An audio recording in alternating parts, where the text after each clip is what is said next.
Ladies and gentlemen, it gives me great pleasure to call upon Right Honourable Patricia Scotland, Commonwealth Secretary General. She is a British diplomat, barrister, and politician, serving as the 6th Secretary General of the Commonwealth of Nations. She was elected at the 2015 Commonwealth Heads of Government meeting and took office on 1st April 2016. She is the first woman to hold the post. Please put your hands together to Right Honourable Patricia Scotland. Namaste. Are you there?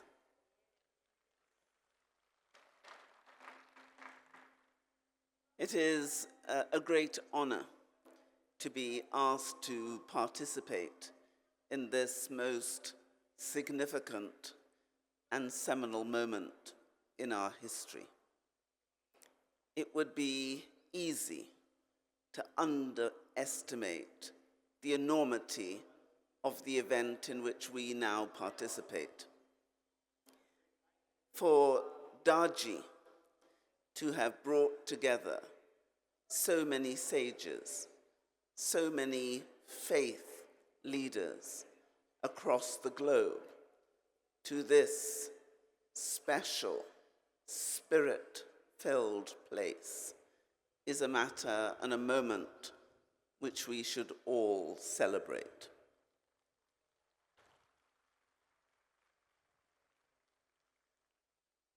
Some have asked me, Secretary General, why have you come?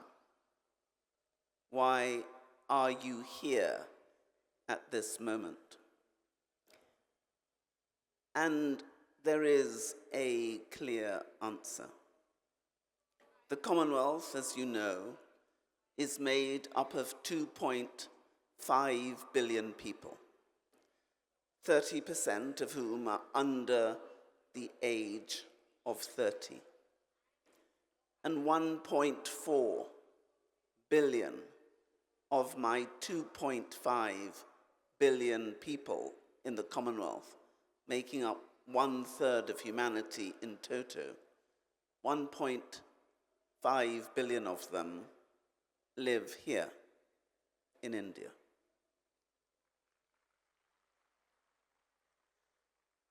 India's richness, her spirituality, has been present in our world, influencing, enriching, changing it for millennia.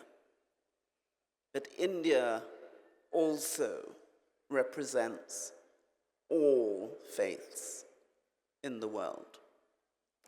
And our Commonwealth of 2.5 billion people have within our number every faith on this planet and those of none. And I, as your Secretary General, have been entrusted with a very sacred and important task, because my main task is to help maintain, foster, nurture, and support peace. Peace in our world today is so endangered, so precious, so needed. And the truth is, if we wish to have a peaceful world, it must start with us, each of us, because we are the arbiters of that peace. And Daji spoke so powerfully this morning, because when we talk of peace, we do not talk about tolerance. We talk about respect, acceptance. But perhaps the word we've avoided today, the most important word is love. We have to love one another. If you look at the essence of every faith, it is love. But we've also heard something else, because I know that every single person here today is my brother and is my sister.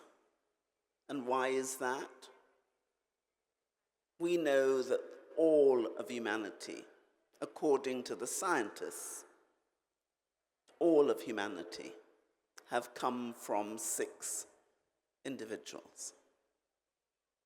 So we shouldn't get confused about the color of our skin, the size of our girth, the height that we have, because 99.9% of our DNA is the same, which means whether we like it or not, we are, in truth, brothers and sisters.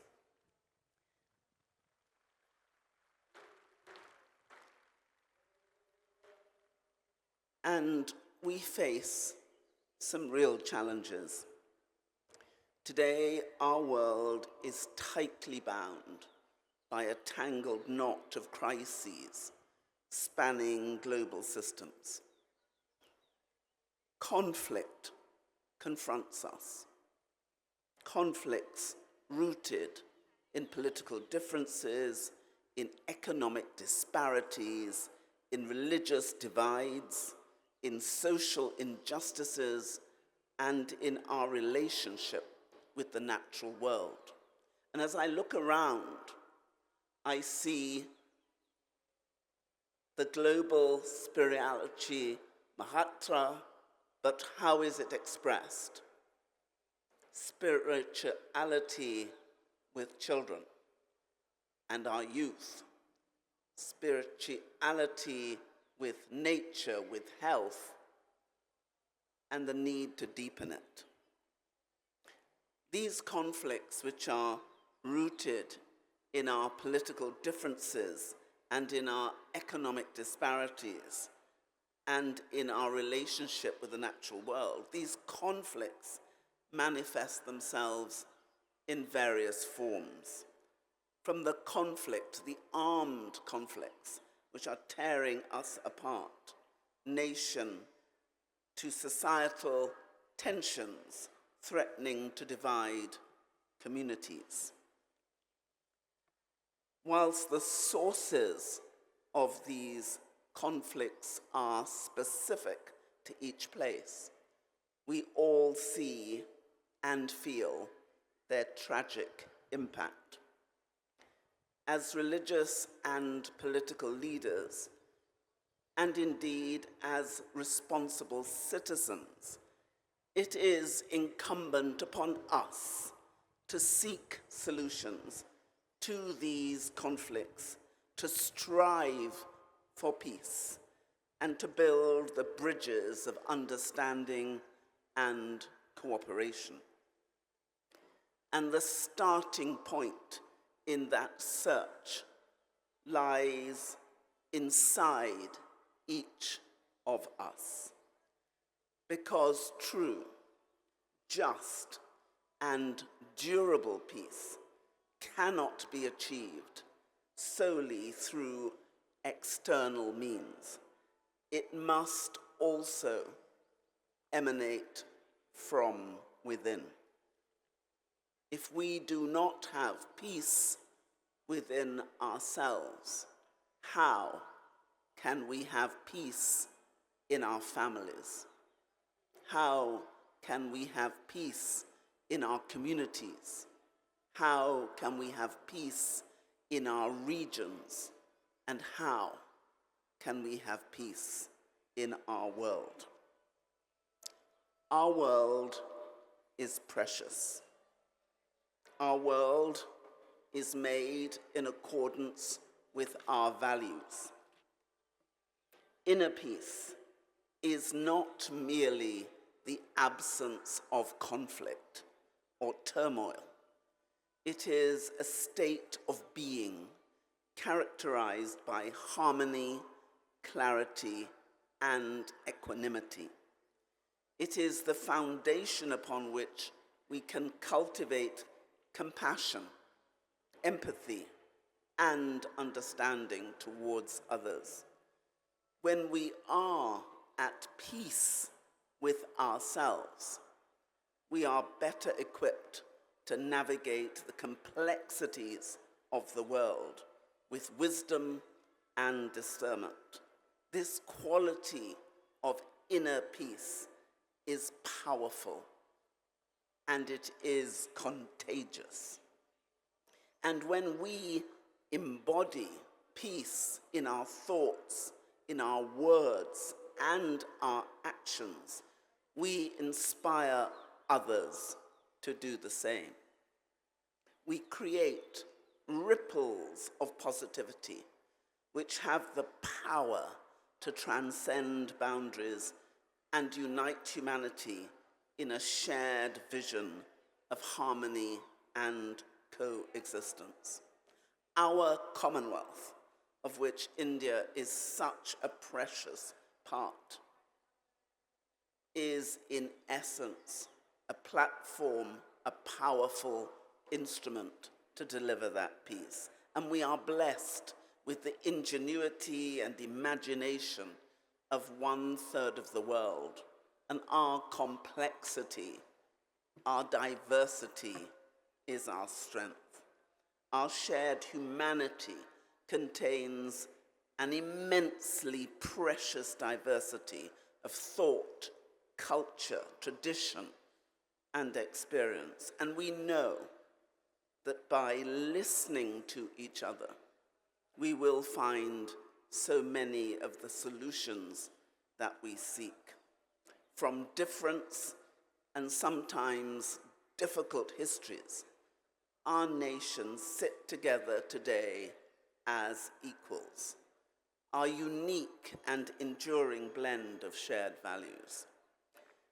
So it's important that as each of us contemplate our part, we should understand how precious each of us is.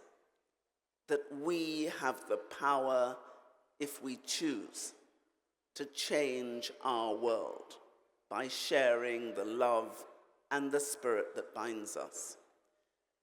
We've talked about the different pathways, and as I was listening to many, I remembered what was said in the Gospel of John. Jesus said this, "In my Father's house are many mansions. If it were not so, I would have told you, and I go to prepare a place for you." That place is for every single human being on the planet. We all have one God. We are made in His image.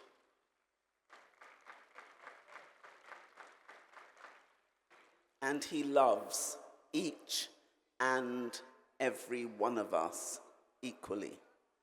So I leave you with the blessing I left you last time when I was here. And because it's a blessing my mother always gives me when I go on a journey. And we, all of us, are on a journey to bring peace in our world. She would say this, "May God bless and keep you. May He make His face to shine upon you and be merciful unto you all the days of your life.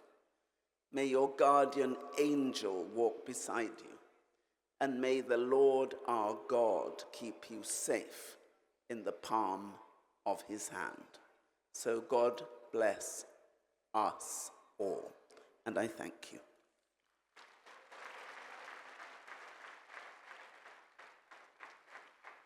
Thank you very much, Madam Patricia, Scotland. Thank you and pranams.